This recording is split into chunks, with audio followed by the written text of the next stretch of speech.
Good morning friends. તો આજનો topic છે રૂમેટોઇડ આર્થરાઇટિસ. તો rheumatoid arthritis a chronic inflammatory disease in the joint. Okay, કેવો છે? ક્રોનિક રોગ છે, ઇન્ફ્લામેટરી છે અને જોઈન્ટ ઓફ ડિઝીઝ છે.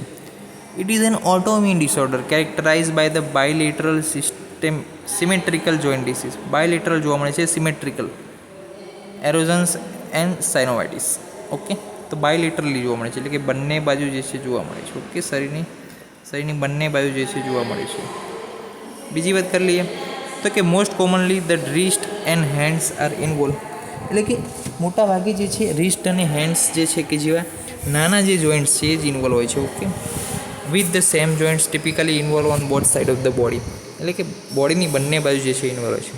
The disease May also affect other part of the body.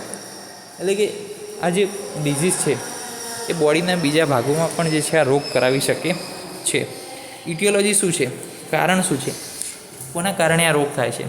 તો આરએ is a systematic autoimmune disease છે એક પ્રકારનો. કોઈ કારણ નથી કે બોડીના જે ઇમ્યુન સિસ્ટમ જે છે એ પોતાના જ જે હેલ્ધી સેલ ઉપર અટેક કરે છે. જે હેલ્ધી સેલ છે એના ઉપર શું કરે છે? બોડીની ઇમ્યુન સિસ્ટમ અટેક કરે છે. Okay, some genetic and environmental factor જે છે કે જે અફેક્ટ કરે છે રિસ્ક ઓફ ધ આરએને. જીનેટિકમાં જે છે ફેમિલી હિસ્ટ્રી હોય તો લોચા છે, એન્વાયરમેન્ટલમાં સ્મોકિંગ છે, સિલિકા એક્સપોઝર છે, આ બધું શું કરાવી શકે છે? આરએ કરાવી શકે છે, રિસ્ક ફેક્ટરમાં છે. એવું નથી કરાવે જ છે, પરંતુ પોસિબિલિટી એની વધી જાય છે. ઓકે, પોસિબિલિટી ઓફ આરએ જે છે વધી જાય છે વ્યક્તિની અંદર as compare to the normal people. Okay, healthy people. Clinical feature શું છે? કે pain and swelling in the joints. એટલે કે દુખાવો થશે અને સોજો પણ આવશે અને મોર્નિંગ સ્ટીફનેસ પણ જોવા મળશે. Anaemia, weight loss, low grade fever, lymph node enlargement જોવા મળશે. ક્રોનિક આરએની અંદર જે છે ડિફોર્મિટી લાઇક ધ સ્વાન નેક ડિફોર્મિટી જોવા મળશે. અલ્નાર ડેવિએશન અને જેડ થમ. ખાસ યાદ રાખજો, મોસ્ટ આઈએમપી. ક્રોનિક આરએની સાઇન શું છે? સ્વાન નેક ડિફોર્મિટી, અલ્નાર ડેવિએશન એન્ડ જેડ થમ. આ જે છે ક્રોનિક આરએના સાઇન છે. તમે અભ્યાસ કરજો, લખજો ગૂગલમાં કે શું છે આ વસ્તુ. સ્વાન નેક, અલ્નાર ડેવિએશન અને જેડ થમ ત્રણે લખજો. તો જે સવારમાં જે સાંધા દુખે, પછી anaemia, weight loss, low grade fever, lymph નોડનું એનલાર્જમેન્ટ એટલે કે સ્વેલિંગ, પેઇન અને સ્વેલિંગ બંને જોવા મળે છે. તો જે છે એની અંદર શું છે? આરએ હોઈ શકે છે.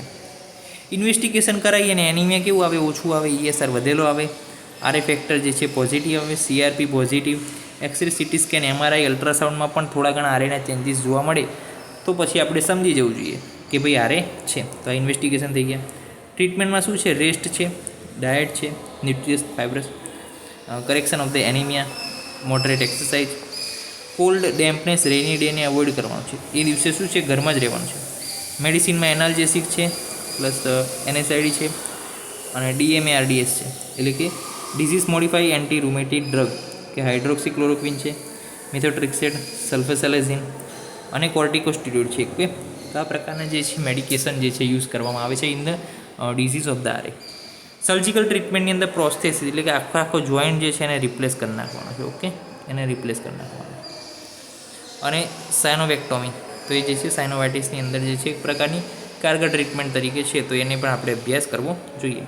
હાલ જે છે હાલ એટલું બધું ઇમ્પોર્ટન્ટ નથી, ખાલી સર્જિકલમાં જે છે ખાલી નામ લખવા ઇમ્પોર્ટન્ટ છે કે તમને એના વિશે ખ્યાલ છે. બાકી જે છે આગળની અભ્યાસની અંદર તમે જોઈ શકો છો તમારા પૂરતું. તો મેડિકેશન યાદ રાખવાના છે, જનરલ જે છે મેઝર્સ યાદ રાખવાના છે, ઇન્વેસ્ટિગેશન ખાદ યાદ રાખવાના છે. અને આ જે છે એની અંદર બધું એટલું જ આપ્યું છે જે તમારે યાદ રાખવાનું છે, એટલે યાદ તો રાખવાનું જ છે આખું પેજ. રૂમેટોઇડ આર્થરાઇટિસની માહિતી પૂર્ણ થાય છે. ત્યાં સુધી નેક્સ્ટ લેક્ચરમાં મળીશું. ત્યાં સુધી રજા આપશો. જય હિન્દ, જય ભારત, જય આયુર્વેદ, જય ધન્વંતરી. નમસ્કાર.